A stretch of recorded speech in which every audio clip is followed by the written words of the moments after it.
ನಮಸ್ತೆ ಸ್ನೇಹಿತರೆ, ಎಲ್ರಿಗೂ ನಮಸ್ಕಾರ. ಇವತ್ತಿನ ವಿಡಿಯೋ ತರಕಾರಿ ಸಿಪ್ಪೆಗಳಿಂದ ಗೊಬ್ಬರನ ಲಿಕ್ವಿಡ್ ರೂಪದಲ್ಲಿ ಹೇಗೆ ಮಾಡೋದು ಅಂತ ನಾನು ನಿಮ್ಮ ಜೊತೆ ಶೇರ್ ಮಾಡ್ತಾ ಇದ್ದೀನಿ. ಯಾರೆಲ್ಲ ನನ್ನ ಈ ವಿಡಿಯೋ ನೋಡ್ತೀರೋ ಅವ್ರು ನನ್ನ ಚಾನಲ್ನ ಸಬ್ಸ್ಕ್ರೈಬ್ ಮಾಡ್ಕೊಳ್ಳಿ. ಇಷ್ಟ ಆದರೆ ಲೈಕ್ ಮಾಡಿ, ಹಾಗೆ ಕಮೆಂಟ್ ಮಾಡಿ. ಬನ್ನಿ ವಿಡಿಯೋ ನೋಡೋಣ ಫ್ರೆಂಡ್ಸ್. ಮೊದಲಿಗೆ ನಾನು ಇಲ್ಲೊಂದು 20 ಲೀಟ್ರ್ ಬಕೆಟ್ ತೊಗೊಂಡಿದ್ದೀನಿ. ಅದಕ್ಕೆ ನಾನು ಪ್ರತಿ ದಿವಸ ಮನೇಲಿ ಯಾವುದೇ ತರಕಾರಿ ಉಳಿದಂಥ ಸಿಪ್ಪೆ ಆಗಿರ್ಬೋದು, ಹಣ್ಣಿನ ಸಿಪ್ಪೆ ಆಗಿರ್ಬೋದು, ಬೇರೆ ಬೇರೆ ಯಾವುದೇ ಥರದ ಹೂವು ಆಗಿರ್ಬೋದು, ಏನೇ ಒಂದು ಸಿಪ್ಪೆ, ಯಾವುದೇ ಒಂದು ಅಡುಗೆ ಮನೆಯಲ್ಲಿ ನಮ್ಮದು ಉಳಿದಂಥ ತ್ಯಾಜ್ಯವಾದ ವಸ್ತು ಏನಿರುತ್ತೋ ಅದನ್ನೆಲ್ಲ ತೊಗೊಂಡು ಬಂದು ನಾನು ಅದಕ್ಕೆ ಹಾಕ್ತೀನಿ. ಮತ್ತು ಸ್ವಲ್ಪ ನೀರು ಹಾಕ್ತೀನಿ. ಪ್ರತಿ ದಿವಸ ಎಷ್ಟಿರುತ್ತೋ ಅಷ್ಟು ತೊಗೊಂಡು ಬಂದು ಹಾಕ್ತೀನಿ.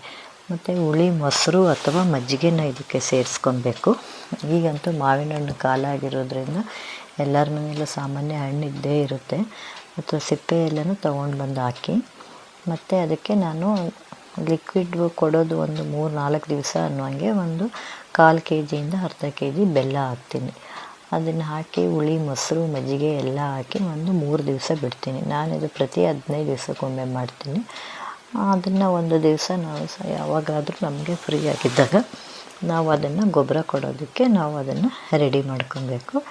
ನಾನು ಫಸ್ಟು ಇದನ್ನೆಲ್ಲ ಸೋಸ್ಕೊಂಡು ಉಳಿದಂಥ ಹಣ್ಣಿನ ಸಿಪ್ಪೆ ಎಲ್ಲ ಪಕ್ಕಕ್ಕಿಡಬೇಕು.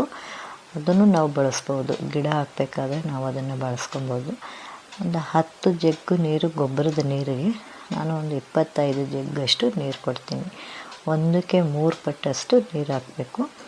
ಆ ಲಿಕ್ವಿಡ್ ಇದರೊಳಗೆ ಗೊಬ್ಬರ ಇರೋವಂಥದ್ದನ್ನು, ಲಿಕ್ವಿಡ್ ರೂಪದಲ್ಲಿರೋ ಗೊಬ್ಬರನ ನಾವು ಯಾವುದೇ ಗಿಡಕ್ಕೂ ಹಾಕ್ಬೋದು. ತರಕಾರಿ ಸಿಪ್ಪೆ ಆಗಿರ್ಬೋದು, ತರಕಾರಿ ಗಿಡ ಆಗಿರ್ಬೋದು, ಹೂವಿನ ಗಿಡ ಆಗಿರ್ಬೋದು, ಮಲ್ಲಿಗೆ ಗಿಡ ಆಗಿರ್ಬೋದು, ನಮ್ಮ ಗಾರ್ಡನ್ನಲ್ಲಿ ಯಾವ ಥರ ಏನು ಗಿಡ ಬೆಳೆಸಿರ್ತೀವೋ ನಾನು ಎಲ್ಲ ಗಿಡಗಳಿಗೂ ಕೊಡ್ತೀನಿ. ನಾನು ಯಾವುದೇ ಗಿಡಕ್ಕೂ ಕೊಡಬೇಕು ಬೇಡ ಅನ್ನೋದು ಏನೂ ಇಲ್ಲ. ಪ್ರತಿಯೊಂದು ಗಿಡಕ್ಕೂ ಕೊಡ್ಬೋದು ಇದನ್ನು. ಇದರಿಂದ ನೋಡಿ, ಮಲ್ಲಿಗೆ ಮೊಗ್ಗು ಗಿಡಗಳಂತೂ ತುಂಬ ಚೆನ್ನಾಗಿ ಬರ್ತದೆ. ಉಳಿದಂಥ ಈ ಸಿಪ್ಪೆ, ಹಣ್ಣಿನ ಸಿಪ್ಪೆ ಆಗಿರ್ಬೋದು, ಹೂವಿನ ಸಿಪ್ಪೆ ಆಗಿರ್ಬೋದು, ಯಾವುದೇ ಥರದ ಉಳಿದಂಥ ವಸ್ತುನ ನಾವು ಸ್ವಲ್ಪ 1-2 ದಿವಸ ಬಿಸಿಲಲ್ಲಿ ಒಣಗಿಸಿ ಎತ್ತಿಟ್ಟು ನಾವು ಹೊಸದಾಗಿ ಗಿಡ ಹಾಕೋಬೇಕಾದ್ರೆ ಅದನ್ನು ಕೆಳಗಡೆ ಹಾಕಿ ನಾವು ಅದ್ರ ಮೇಲೆ ಗಿಡ ನೆಡ್ಬೋದು. ಇದು ಗೊಬ್ಬರನೂ ಆಗುತ್ತೆ, ಮತ್ತು ಮಣ್ಣು ಸ್ವಲ್ಪ ಕಡಿಮೆ ಇಡಿಸುತ್ತೆ. ಗಿಡನೂ ಚೆನ್ನಾಗಿ ಬೆಳೆಯುತ್ತೆ. ನೋಡಿ, ನಾನು ಇದೇ ಥರ ಗೊಬ್ಬರ ಕೊಟ್ಟು ನಾನು ಮಲ್ಲಿಗೆ ಗಿಡದಲ್ಲಿ ಎಷ್ಟೊಂದು ಮೊಗ್ಗು ಬಂದಿದೆ. ಗಿಡಗಳು ತುಂಬ ಚೆನ್ನಾಗಿ ಹಸಿರಾಗಿ ತುಂಬ ಚೆನ್ನಾಗಿ ಬೆಳೆಯುತ್ತೆ. ನೀವು ಒಂದು ಸಾರಿ ಇದನ್ನು ಪ್ರಯತ್ನ ಪಡಿ. ನಿಮ್ಮ ಮನೆಯಲ್ಲೂ ಇದೇ ಥರ ಗಿಡಗಳನ್ನು ಬೆಳೆಸ್ಬೋದು, ತರಕಾರಿನ ಬೆಳಿಬೋದು. ಎಲ್ಲರ ಮನೆಯಲ್ಲೂ ತರಕಾರಿ ಸಿಪ್ಪೆ ಉಳಿಯುತ್ತೆ. ಅದನ್ನು ನಾವು ಯಾಕೆ ಬಳಸಬಾರ್ದು? ಅದನ್ನು ಲಿಕ್ವಿಡ್ ರೂಪದಲ್ಲಿ ಗೊಬ್ಬರವಾಗಿ ಕೊಡಿ. ಪ್ರತಿ 15 ದಿವಸಕ್ಕೊಮ್ಮೆ ಕೊಟ್ಟರೆ ಸಾಕು, ಗಿಡಗಳು ತುಂಬ ಚೆನ್ನಾಗಿ ಬರ್ತವೆ. ನೀವು ಒಂದು ಸಾರಿ ಪ್ರಯತ್ನ ಪಡಿ. ನಿಮ್ಮ ಮನೇಲೂ ಇದೇ ಥರ ಒಳ್ಳೆ ಗಿಡಗಳನ್ನು ಬೆಳಿಬೋದು.